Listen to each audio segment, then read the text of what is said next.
बच्चों उम्मीद है आप सब लोग ठीक होंगे।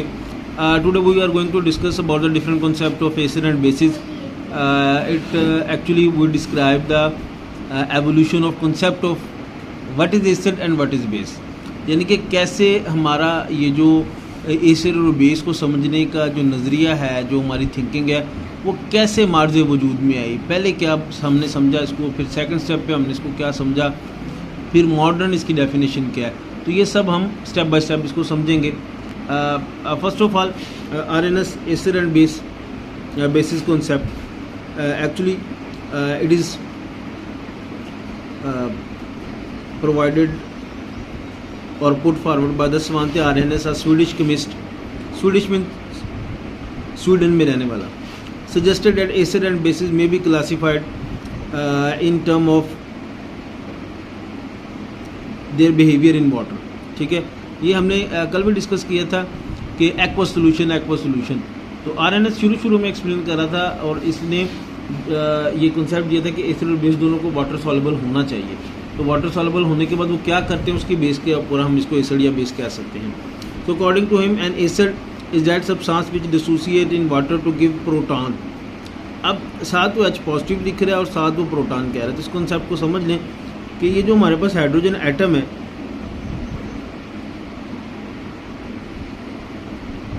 इसके पास एक ही इलेक्ट्रॉन होता है और एक ही प्रोटॉन होता है। तो होता ये है कि जब ये हाइड्रोजन भाईजान जो हैं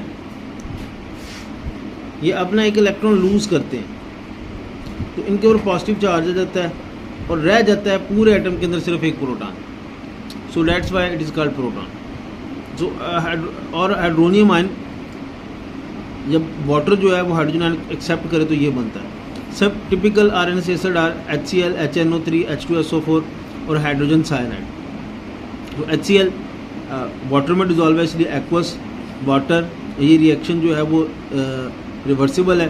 हाइड्रोनियम आयन यानी कि वाटर ने हाइड्रोजन आयन को एक्सेप्ट कर लिया और क्लोरीन अलग हो गया। ठीक है, तो ये जो हाइड्रोजन आयन रिलीज हुआ है ये इसको एसिड बना रहा है। Similarly a base is that substance which dissociate, यानी कि टूट जाती है in water to give hydroxyl ion, जो कि हाइड्रोक्सिल आयन देती है। सम टिपिकल आरएनएस bases are sodium hydroxide, potassium hydroxide and barium hydroxide. Sodium hydroxide when dissolved in water gives sodium ion and hydroxyl ion. When has an essential role, ये अब next इसके different points हैं। Water has an essential role to play in Arrhenius concept of acid and base. Whenever an acid or base dissociate in water, its molecule participate in reaction. वो कहता है कि जब भी आप आरएनएस बेस्ड एसिड बेस को water में dissolve करेंगे तो वाटर जो है वो इस केमिकल रिएक्शन में हिस्सा लाजमी लेगा।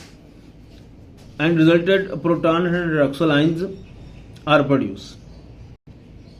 ठीक हो गया। तो वो कहते हैं कि जी जब भी वाटर डिजॉल्व होता है तो ये जो है वो ब्रेक हो जाता है और ब्रेक होने के बाद क्या करता है, वो कहते हैं कि since proton is very small size in size and its charge density is very high, it forms a strong bond with the lone pair of water molecule to give hydronium ion. वो कहते हैं कि फिर ये इसके साथ जो है बॉन्ड बनाता है और ये कर लेता है। नेक्स्ट इसको फर्दर इस कॉन्सेप्ट को वो एक्सप्लेन कर रहा है।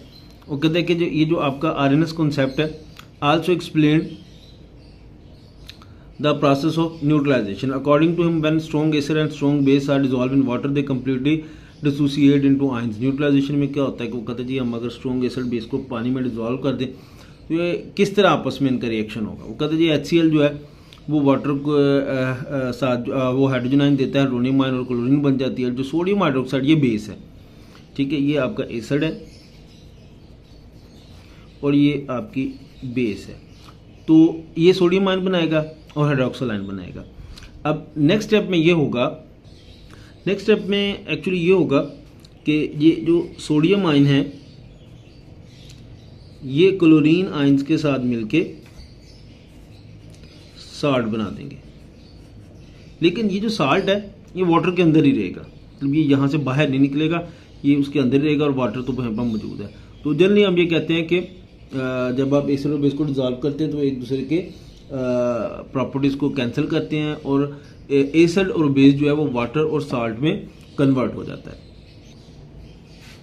नेक्स्ट वो देखिए, वो कहते हैं जी hydronium ion and the hydroxyl ion then react to form water and the evolution of heat. ठीक है, एवोल्यूशन यानी कि हाइड्रोनियम आयन और हाइड्रोक्सल आयन वो जो पीछे बना है बेस के लिए, बेस से, तो वो क्या बनाता है, वाटर बना देता है, हीट होती है। Salt NaCl that is form with water does not exist as solid crystal, यानी कि वो कहता है कि ये जो हमने ये वाला जो आपने साल्ट बना है ये सिस्टम के अंदर ही मौजूद रहता है, ये क्रिस्टल्स नहीं बनाता। It remain present in solution in the form of hydrated spectra sodium ions and chloride. Minerals acids are generally very strong, जो मिनरल एसिड्स होते हैं वो ज़्यादा स्ट्रॉन्ग होते हैं as compare to organic acid. Next इसमें पॉइंट नंबर 4 है, contrary to mineral acid organic acid ionize up to very limited extent, मतलब जो नेचुरली एग्जिस्ट करते हैं ऑर्गेनिक एसिड। वीक एसिड ये कल हमने डिस्कस भी किया था। Glacial acetic acid has present in ionization only 0.132%, around 1% जो है ये वाटर में डिजॉल्व होता है, इसलिए इसको हम वीक एसिड कहते हैं। Next is the point number 5 है आपका, सोडियम हाइड्रोक्साइड और potassium hydroxide are the example of strong base. तो ये हमारे पास जो है वो स्ट्रॉन्ग बेसिस की एग्जांपल है। सोडियम हाइड्रोक्साइड वाटर में डिजॉल्व होते हैं, ये 2 एरो का मीना की जो प्रोसेस है वो रिवर्सिबल है।